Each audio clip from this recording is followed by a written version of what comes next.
All right, this one has kind of a long history lesson, so bear with me. Um, in the late 60s, Zumchek worked at the original Moog company doing the modular stuff. Um, and he came up with the idea to have a portable, non modular synthesizer. And Bob Moog thought it was a stupid idea, so Zumchek left the company, and he found a company called Moog Sonic, which released his synth as the Sonic V or Sonic 5. I don't know what it's called. Um, but it didn't do well because it wasn't called Moog in those days, early 70s. It's kind of harder to sell a synthesizer. There's only a couple people doing it. And at that time, Moog was actually going out of business. They're about to go bankrupt because Bob wasn't a very good businessman. So Musonics bought Moog, and so once again, Zumchek was working with Bob Moog. Once again, Zumchek was like, I hate this guy, and quit the company again. Um, so at the same time, three other guys at Moog, Jim Scott, Chad Hunt, and someone else, were telling Bob, hey, that was actually a really good idea. We should do that. Again, Bob was like, no. Um, and those three guys are the ones that started making the prototypes for the Mini Moog, against Bob's wishes. So yeah, and the Mini Moog was actually based on the Moog System 10, and guess who developed that? Also Zumchek. So, but anyways, back at the new Moog company, Bob finally decided it was okay to take Zumchek's Sonic V and put it in this case. This was actually an early design sketch of the Mini Moog, was this case. So he stuck his synth in here. The only difference between the Sonic 6, which is this, and the original Sonic 5 or whatever, is Bob put a glissando slider and a pitch bend knob wheel on it. That's all Bob did. This is probably the coolest vintage Moog I have ever played. So what we have on this thing is, start off, you got two LFOs, which is already crazy. Different waveforms, different rates. There's a balance. There's also a master slider down here that changes both of them at the same time. There's also something weird with this switch, where if you go all the way to one side, I think they automatically get routed to different things, but I have to look into that. I just got this thing. You got two oscillators, the different waveforms, pulse width. It's dual phonic. No other Moogs other than there's a dual phonic keyboard for the modular, but they really didn't do that. So again, this is better than everything. It could even do microtonal, weird semitone things. You can adjust the scaling on it. Very odd. You got a ring modulator, which can use the balance of the two LFOs. You got noise. You got your whole mixer section here. The oscillators, the ring mod, external input, noise. That could go into the filter. All this stuff can be modulated. But besides that, there's also these knobs up here that are for the dry signal. So you got your filtered sound, and you could also beef it up by bringing in the dry oscillators and ring mod. So it's easily the biggest sounding Moog. There are two different versions. The early ones have a Zumchek filter on it, and then they switched to the Moog filter. I'm not really sure which one this what this has. I just got this a week ago. But yeah, crazy. Even as a built-in little speaker here, which you could turn on or off. Yeah, this came out the same time as the Mini Moog. The Mini Moog did great. This one, not so much. It's a lot rarer. For a long time, people were saying the tuning is bad. It's no worse than any of the other Moogs. I've had the Multi Moog, the Micro Moog, the Poly Moog. This is no different. Other than you could make it crazier, so maybe that's why.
This is the Arturia Polybrute.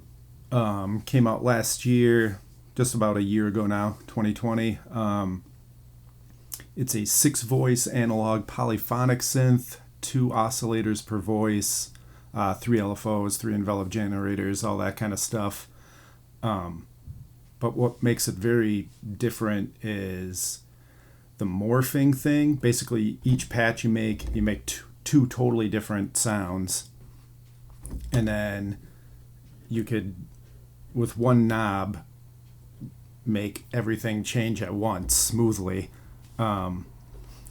It's got this weird pad over here that you could use. You could have an LFO move the morph knob. Also, anything can be modulated by anything with this whole mod matrix. I just got this. I've barely touched it because I've been busy making these stupid videos. But like the 10 minutes that I've played it so far, I love it. I do have to wrap my head around this. I understand the Moog 1's menu and modulation matrix and Pro 3s and everything. Really easy. Just got them, understood it. This has taken me a little bit more time for some reason in the 10 minutes that I played it. Very cool. It also has a motion recorder kind of thing. So instead of just having a constant LFO or envelope generator modulate something, you could, do more jerky, weird knob movements and apply that to anything. I think that's a really unique feature too. Feels great. Has this weird ribbon controller that is invisible. This looks like wood, but kind of like the Hydrosynth. Looking forward to digging into this. Really a monstrous poly synth here, and definitely one of the best new synths, best designs I've seen. Like I said, I gotta wrap my head around the sound and stuff a lot more, but even the presets, there's great presets, and I'm notorious for hating all or most presets. It's about half the price of a Moog 1. I'm not saying it's better than a Moog 1. If I had to take one of these, I'd probably stick with the Moog. But like I said, I'm just naturally, I can wrap my head around this way easier for whatever reason. They sound completely different. One does not cancel the other one out. But yeah.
All right, I'm gonna real quickly try to go through a few synths I sold that are more sought after kind of classics. First off, the original 1972 white ARP Odyssey.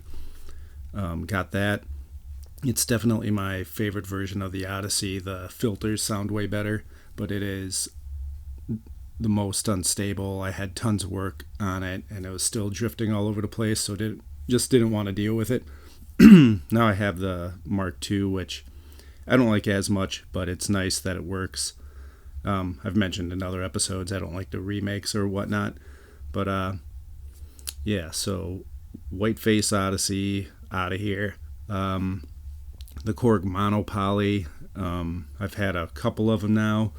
I actually sold mine, like I mentioned in another episode, when the Moog Matriarch came out. Very similar layout and functions, but ultimately ended up selling that Moog anyways because I don't like patch cables. So kind of disappointed in that one, but we'll talk about that synth in another episode. The Yamaha CS40M, very slimmed down version of a CS synthesizer. It was only 2-voice polyphonic, 2 oscillators. It did have 2 sub oscillators. It had a really nice high pass filter, maybe one of the best high pass filters I ever heard. Crazy ring mod that had its own envelope generator and stuff. Looks gorgeous.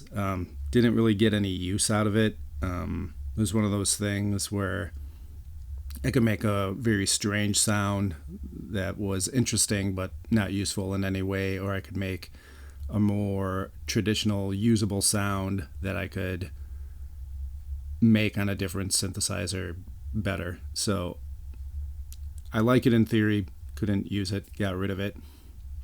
And then the last one is kind of a rare one, the 1998 Sonic Fismo. I actually never heard of this one until recent years, but I've been using Sonic synths since the 90s. I really like them. So I have the SQ80 and the SD1, and the Fismo is the only one out of the bunch that actually has real-time knobs on it. Very strange transwave synthesizer, more related to things like the PPG or the Waldorf. I think it's the XTK or something. It's similar to that kind of thing. Very bizarre sounds. Doesn't sound like other things. But again, it's cool in theory, but I just couldn't get any use out of it. And the same thing goes for the Waldorf as well. Like, that's why I haven't bought one of those. Make neat sounds. They don't end up working in the music that I make, if that makes any sense. So yeah, sold that one off. Those are pretty hard to find. Don't regret it. Yeah. Looks like we're going to have a couple more episodes here because things keep coming in and out. All right.